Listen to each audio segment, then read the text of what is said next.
Okay, so what are we talking about today? Today, we are talking about kindness. So, kindness, it's a nice subject, right? It's something we all know about, right? Something which is all about that. Now, what's this? This here is what's called the QR code. So get your phones up. A slight interaction today, on today's sermon. Point your camera at that little square thing. If you need me to move, duck and dodge. If this works, and I hope it does, you should be taken to a Google search page for kindness images. I feel like a pop star. Everybody's pointing their phones at me. It's brilliant. No. Okay. You got it? Is it working? Great. So what you can see there is I just kind of felt like, we get bombarded online, Instagram, Facebook, with just lots of messages to be kind. Yeah. And you can see they're all nice pastel colors, nice, positive messages, very heartwarming stuff. But it's just a flood of messaging which comes all the time. In fact, even outside this very room, I saw that there's two messages of kindness in the hall. So if you go out there, if you go upstairs, you'll see one there. Oh, there we are. There is one on the wall here. So we are bombarded. Be kind. Kindness is great. But do we actually think about it? Is it just a word which kind of washes over us? And so today I wanted to have a little bit more of a kind of a look in terms of what. Are you having trouble there, Malcolm? You're not. I'm sorry. Yeah. I'm under 45. Oh my goodness. Malcolm is our technology lead. Oh, there we are. Slugger's tech support is helping us out here. There we are. There we are. Fantastic.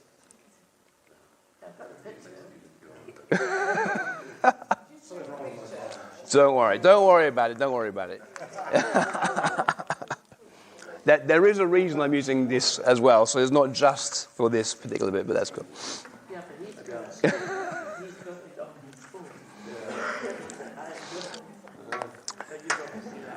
Shall we proceed? It's because you've got an iPhone. That's what it is. We're getting there. There we are. It's not just my phone on the line, it's Saga's. I know, Saga's reputation is Mr. iPhone. There we are. Carry on. Okay, there we are. Okay, amen. There we are. Good stuff. Okay, so what I wanted to do for us all was to kind of explore what kindness is, what it means, what the Bible says about kindness, because I think we do. A lot of the time, it's one of those words we think, oh yeah, let's be kind, it's a good thing, but we don't necessarily think too much about what it actually means. So what I'd like to do today is kind of go through that and investigate it a bit further and kind of take a bit more in-depth view of it. So, let's go forward and see what the Bible says. I mean, for me, there are two key scriptures about this. Galatians 5:22-23. But the fruit of the Spirit is love, joy, peace, patience, kindness, goodness, faithfulness, gentleness, and self-control. Against such things there is no law. And good solid description of the fruit of the Spirit there. So it's a core functionality about who we are. And in Colossians 3:12-13, therefore, as God's chosen people, holy and dearly loved, clothe yourselves with compassion, kindness, humility, gentleness, and patience. Bear with each other and forgive whatever grievances you may have against one another. Forgive as the Lord forgave you. And I think that second verse is really getting a bit more close to the nub of what kindness is getting at. Let me just get myself organized here. So, first of all, kindness isn't easy. With all the stuff we've thrown at us, without explanation, you think kindness is an expectation, and so it should be relatively straightforward. But let me ask you a couple of things about relationships in which kindness is can be a bit more challenging. Let's talk about, first of all, for those of us who are married, kindness in our marriages. It's a difficult thing, isn't it? I was thinking about this subject, what I was going to preach the last couple of weeks, and of course I face challenges myself with this particular issue, as it always happens when you're about to teach on something. The Lord gives you practical examples in your life to help you to understand the subject in a deeper way. Exactly, confession time is coming up. So on the way to church last week, we had a conversation that involved some facts that I felt I perhaps knew better than my wife. The certain facts, and I informed her that I knew better. I didn't do it in a particularly kind way, shall we say. And the rest of the journey was somewhat fraught. We weren't. And I knew that I'd done the wrong thing. When you've done the wrong thing, but you don't want to sort of get into it because the cure is going to be more painful than the disease. So that's how I felt. And I definitely felt like, I wanted to justify myself. And kindness wasn't really in my armory, shall we say. I wasn't thinking, how can I solve this problem with kindness? How can I solve this problem kindly? How can I be kind to my wife? I was like, how can I be right? And for which I apologise. But I'm sure that none of you can relate to my trials of kindness in relationships. So let's take another type of relationship that a lot of us are familiar with: parenting our children. So how many of you would say with your children that kindness comes naturally to them? To the children. Oh, there we are. Good. So, and was that always the way? I think sometimes to your detriment, she can be kind. Okay. Even when someone's not being kind to her. Okay, that's a good point. But is that something that was there from birth? Was she kind? I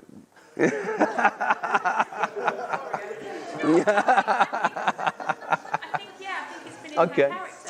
Well, there we are. Okay. I think thinking about it, it's always been there. Well, that's amazingly. It doesn't stay there. It's in there. Yeah, exactly. So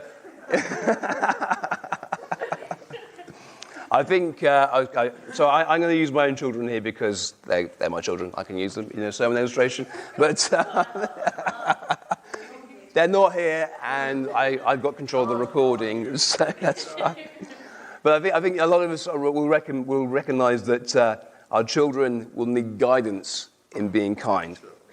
I don't know if you recall your school days, your time in schools. A lot of my interactions with my peers at school did not involve kindness.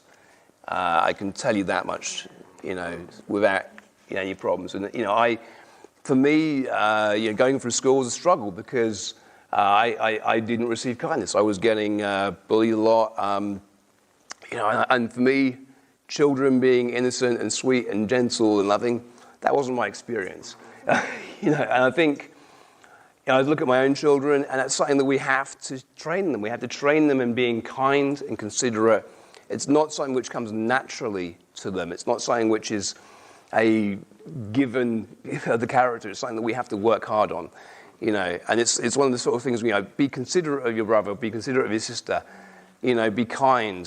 So it's something we want them to be. We want our children to be kind. We want our children to experience kindness to them. Those things make an impact when we see it.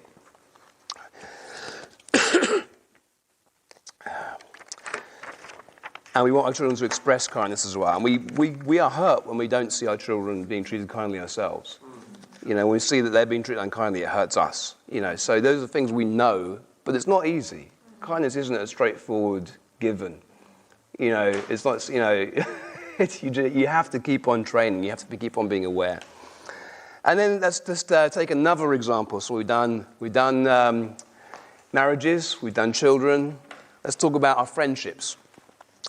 This one for me is particularly hard. There are people, when they get in touch with me, I feel like I don't want to talk to you right now. There are. And I don't like that about myself. I like, there are some relationships we have, there are some friendships we have that we find difficult, that we want to run away with, that our reaction to them is not characterized by kindness. And yet, those relationships are the ones where we can make the most impact with kindness. I mean, the two examples I've given previously, the family and our wives and our family, those are environments that we're kind of contained within. We're in there for the long term. That's a long haul. We have an incentive to be kind. We have an incentive to keep it running. With our friendships, sometimes that's a bit more of a loose commitment. We can step away. We can lose friendships. We can kind of choose to step away from those things. But with friendships, it's a lot more important that perhaps we're more aware of how to be kind to those people, how to be kind in those relationships. Okay, so we talked about this. Kindness isn't simple. I think we've expressed that as well.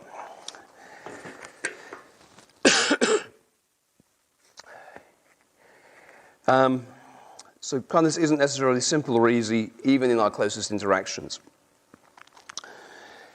So let's go back to the scriptures. I think that's a good place to go back to once we've understood the importance and, well, we haven't maybe touched on the importance, but let's talk about we talked about the difficulty of it. Let's talk about how we get that. So the fruit of the Spirit is love, joy, peace, patience, kindness, goodness, faithfulness, gentleness, and self-control. Against such things there is no law. So kindness is described here as a fruit of the Spirit. So it's not something which is, yes, we're expected to have it as part of our character. It's something we have, but it's also a fruit of the Spirit. It's also something which is given to us by God, which is quite interesting, really. I mean, for me, I can be quite a self-reliant guy. I can be like, I have the tools, give me the job. I will sort the problem out. But this is saying, guess what? God will give these to you as well as a fruit of the Spirit which is within you. As Christians, we have access to a lot of this stuff, and perhaps we don't even take that for granted. Sometimes we sort of take that for granted or don't realize that. We have these tools, we have these resources that are in us because we're Christians, that are accentuated, which are amplified due to our relationship with God. So, and what does kindness involve? Let's take a little bit of a deeper dive into what the words that we could have associated with kindness would be. So I kind of had a look through this myself. So these are the kind of words which came as an association for me, and also in terms of just looking it up. So we've got, what are the elements of kindness? Generosity, consideration, open-heartedness, mercy, compassion, warmth, concern, friendliness, empathy, and gentleness. So suddenly kindness goes from a fairly simple word that we think we understand to something a lot deeper. All these are fairly active, deep, involved, terms. I mean, how generous am I in my kindness? How considerate am I in my kindness? How open-hearted am I in my kindness? Does my kindness exhibit mercy? Does my kindness exhibit compassion and warmth? Do I have concern, friendliness, empathy, and gentleness?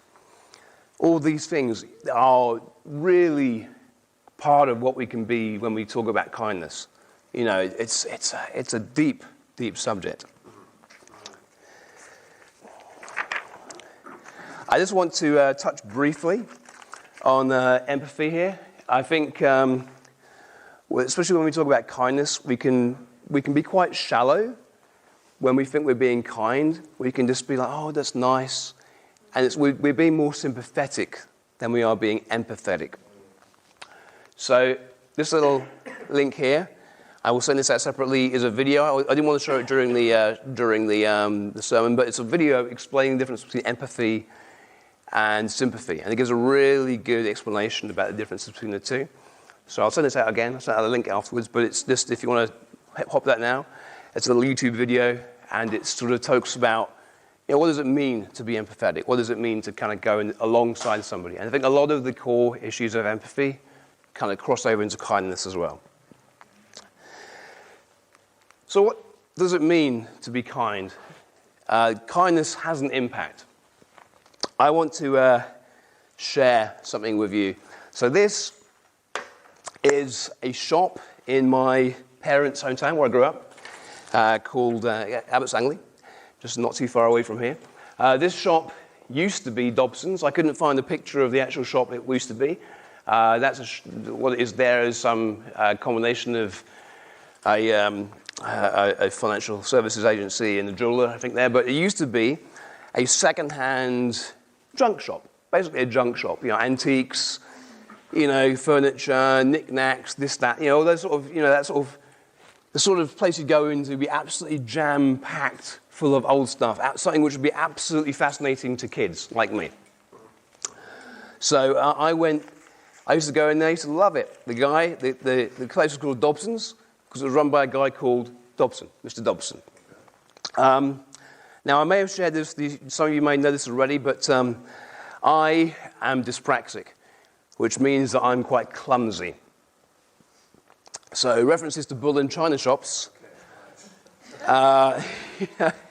definitely had a personal relevance to me. And my parents would always be like, whenever we went into anywhere with lots of china, they were like, just be super aware of yourself, keep your arms in, walk. And my wife still does that to me a little bit because she's aware of my ability to knock into things or back into people, or specifically. But this place, I loved it because it was full of all this kind of interesting secondhand stuff. Yeah, it was great.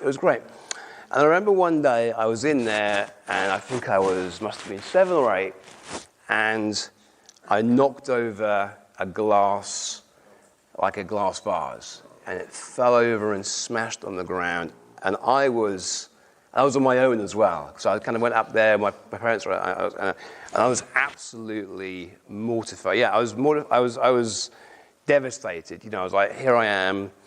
I don't have the ability to pay for it. I've got no money. I've smashed something. I've fulfilled all the things my parents fear about me. Here I am, in somebody's shop smashing the stuff. And I remember very clearly, Mr. Dobson came over. He said, he gave me, I think it was a glass ashtray. Gave me a glass ashtray. Said, there's a box. Throw this in there and smash it. I was like, okay. And I threw it in and smashed it. And he gave me another glass thing. And he just gave me 2 or 3 sort of glass objects from the shop, and just basically told me, you go ahead and smash them. And it was basically saying, don't worry, it's fine. He saw how upset I was. He gave me something to do, and he kind of just made it like a light thing. And that act of kindness really touched me. And I think it's the kindness things which happen in our lives which we remember the most in a lot of occasions. So if we think about our school days, who were the teachers we liked? Who are the teachers we remember? Obviously there were some who were amazing at teaching, but also it was the ones who were kind, who looked after us, who looked for our needs, and took us under their wings, or sort of showed us kindness when we needed to, when we were in times of need. Or the nurses. Do you remember the nurse at your school? I spent quite a lot of time at the nursing, as you can imagine. I fell over quite a lot, sprained my knees, but, kind teachers, kind nurses were definitely the people I remember. And I think, so with our kindness, we can make impact. We can sort of do things which echo down, for our next generation or even the generations afterwards. So how do we express kindness? So we can be open to people's needs, and also how we can address those needs. We can be aware of the situation around us. This is a big one for me. I can be quite busy. I do my day job. I do my photography as well on top of it. There's always something going on. Parenting, family. There's always stuff to capture my attention. But to go that little bit of an extra mile is important, to find out what's going on, to be aware, to sort of reach out and see, and not just wait for things to come to me, but be actively aware of what's happening around me, so I can reach out myself to help those who can receive it. Be ready to have unconditional positive regard. This goes back to the sort of the friendship thing. I think sometimes we look at people's situations and we think, so you got yourself in that mess. And that might be true. You know what? That might be true. But at the same time, we can still be kind to those people. There's a sign out there which says kindness doesn't cost anything. That's right. It doesn't cost anything. But it does, because it costs you that vulnerability and humility to go out and be kind, to show that warmth, to have that positive regard for somebody, regardless of what they might have done to you or other people or whatever's out there. Kindness isn't an excuse. Doesn't give an excuse to people. It gives them support and shows your love to them. And look for the dignity in others. So that kind of goes back to what I was just saying. We look to how we can address people and be nice. It's kind of obvious, but sometimes we forget to be nice as well. We can get so wrapped up in the justice or the mechanics of stuff that sometimes we just forget to be nice. I think a lot of I spent a few years as a head of operations for customer services in a public-facing organization. We were doing gift cards. And, the complaints we used to get. And I'd always be the one at the end of the phone, because I was the manager. All the worst complaints would come to me. Everything, And I'll be honest, our product at the time was not good. And so there were plenty of complaints. And it involved money. So, of course, people get very upset about money. But the thing which helped me do my job best was just being nice. And it's played a major benefit for me now into my current job. I'm doing a much different role. I'm talking to executives and project leaders, but the lessons I learned about being nice in that job really pay benefit for me now, and it's funny, actually, how much impact that kindness and niceness can have just on the people around you without even you realizing it when you've been trained in that way. So, really, that's what I wanted to sort of bring to you today about kindness. It's quite a short message. I think there's a couple of scriptures I wanted to sort of finish off on, just to kind of give a couple of examples. So there's Matthew 5:38-42. So if I just bring it up, bear with me. Okay, Matthew.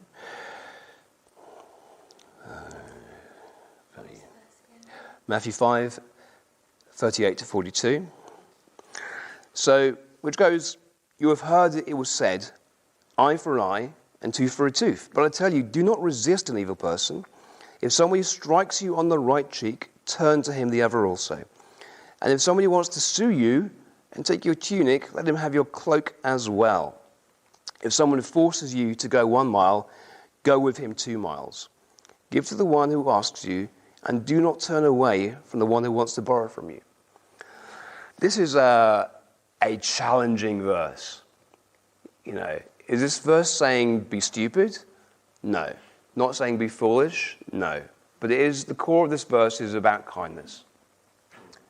About having that heart which reaches out to people and responds to their needs. It's not saying, it's not saying, help somebody to have a terrible life. Don't extend their problems, but if they have needs, as kindness, a response of kindness, we can help people. And also, perhaps the most well-known example would be the parable of the Good Samaritan. There's a guy, he sees a situation, has nothing to do with him. He's a Gentile, right? He's a Samaritan. He's anti the guy there. And he goes out. He spends time, spends money, does follow up, takes care of him, shows kindness. And the core of that is that kind of that kindness that comes from within. And I think I was talking to Malcolm about this on Wednesday, and it's quite funny because kindness can be used sometimes in other ways as well. And I think the Bible is quite funny. I love the Bible because it doesn't just give us things about all the positives, and all the very super well motivated things. And we were talking about Proverbs 25, which is it's again how kindness can impact people. So if we go to Proverbs 25,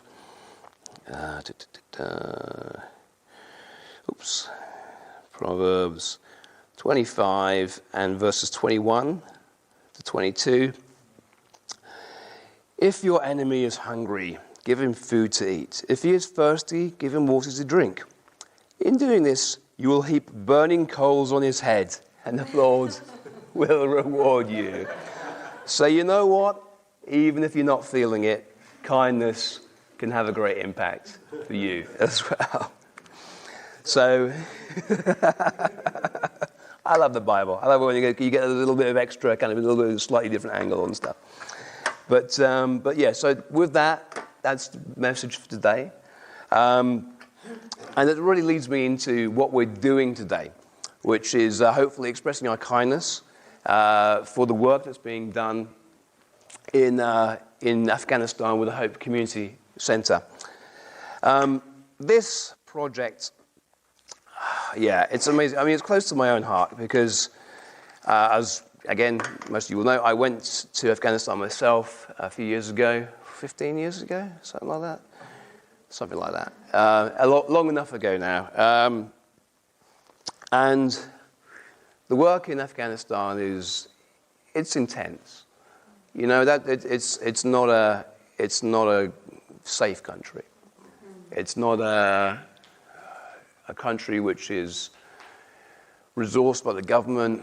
It's not a country where it's pretty much there's politics and war and different sort of factions all fighting. It's a dangerous place.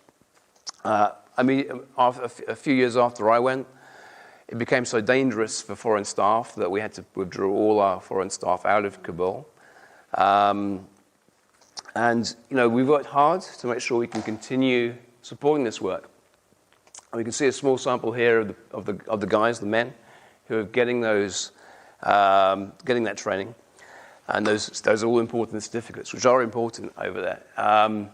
So before we go into too much about the work, there's your link to make the donations, to make your donation, and there's your little QR code there as well. So if you want to make a donation right now, you can do that. Use the code on the screen or your address. That'll take you to the Hope Worldwide UK donation page. There's a drop down halfway down the page, which at the moment when you go in it says ODAT, but if you click on that, it'll go down as Afghanistan General.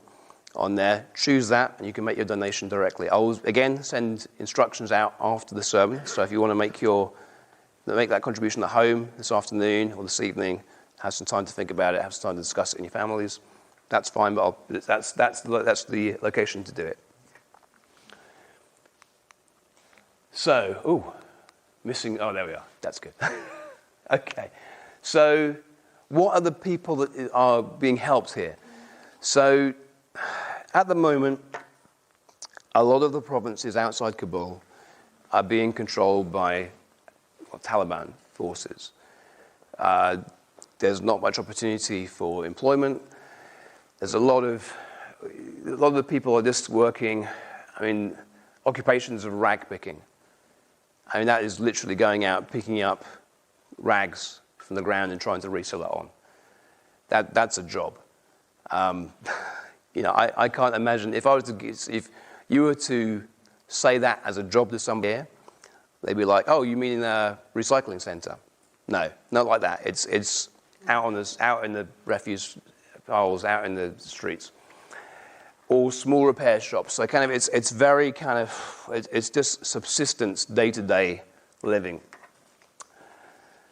The work that the community centre does in Kabul is to give training in both English and computer skills. And we talked a little bit about how that can impact people's income a couple of weeks ago.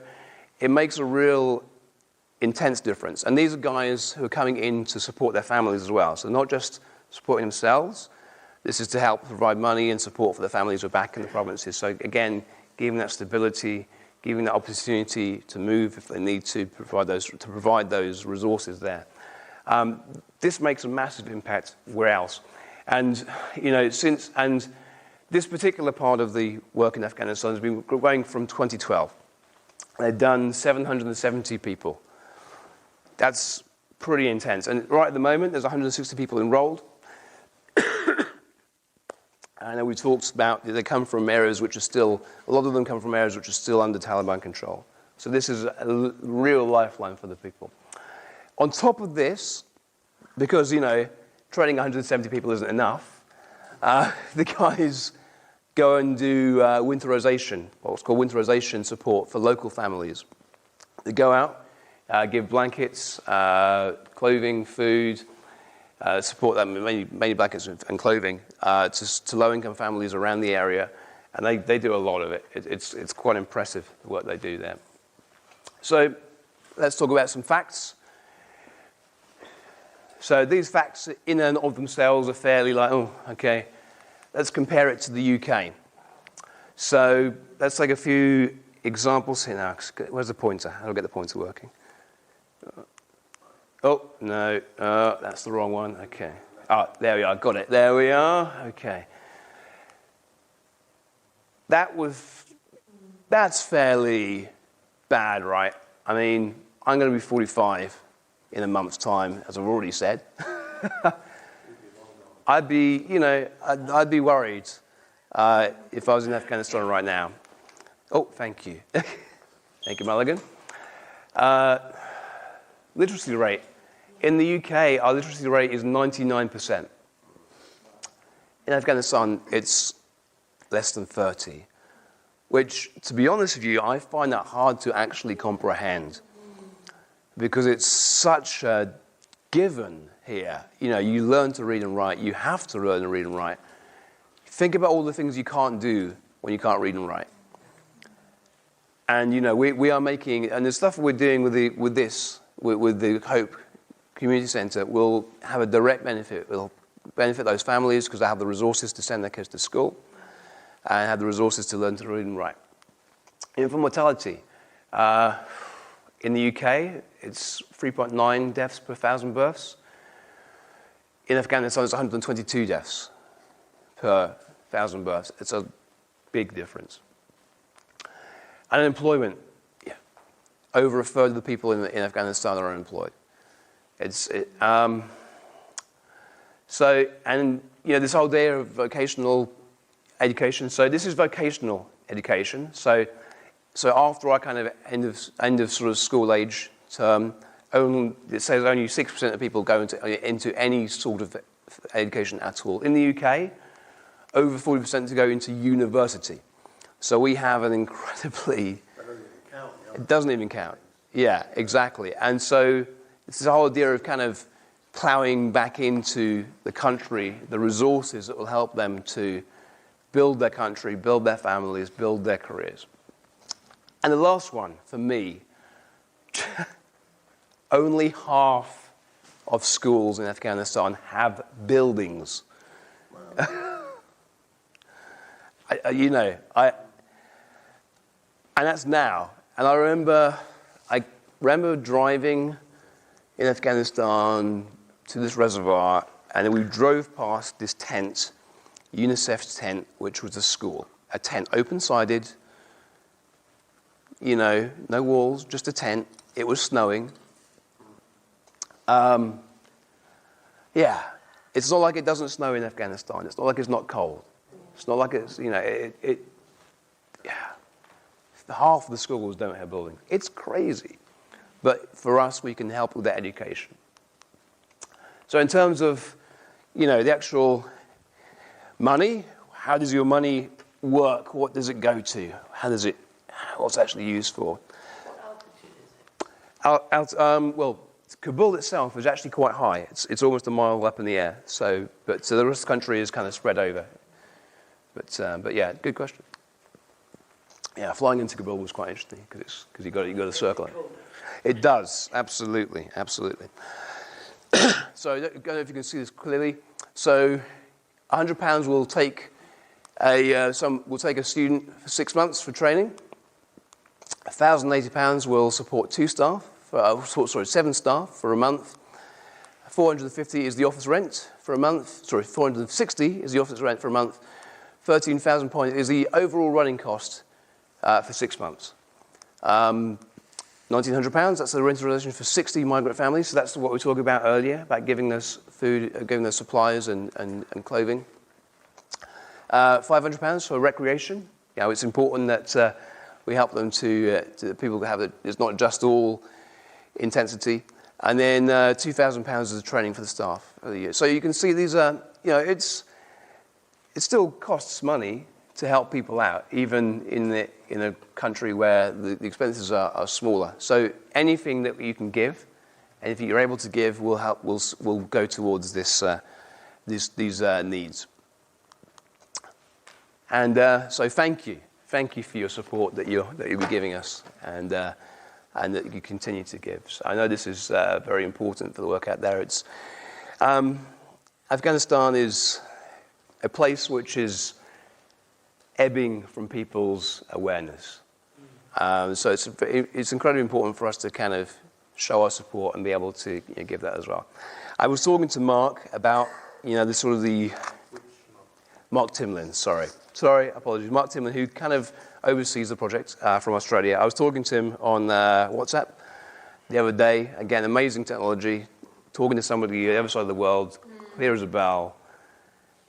And at the same time, you're talking about a country which is kind of back 30, 40 years. And he has a very clear vision. He wants to kind of get to a situation where they can continue to grow the program, make it more, continue to sort of support more people, get more sort of health involvement, more mentoring, just make it to grow it. And to grow it with people from the country as well, because we can't parachute in people from other nations, because we have to home grow those people and kind of get those there. It's quite a big task, but there's that vision there to kind of make it grow. And I'm excited to hear about what the plans are and what the vision is. And I think for us to be able to contribute towards that, for us to be able to help do that, to be able to express our own kindness towards those situations is all to our benefit as well. It's not just something we do because we should. It's something which helps us as well in our hearts. So, but again, I just want to continue thanking you for your help and your support.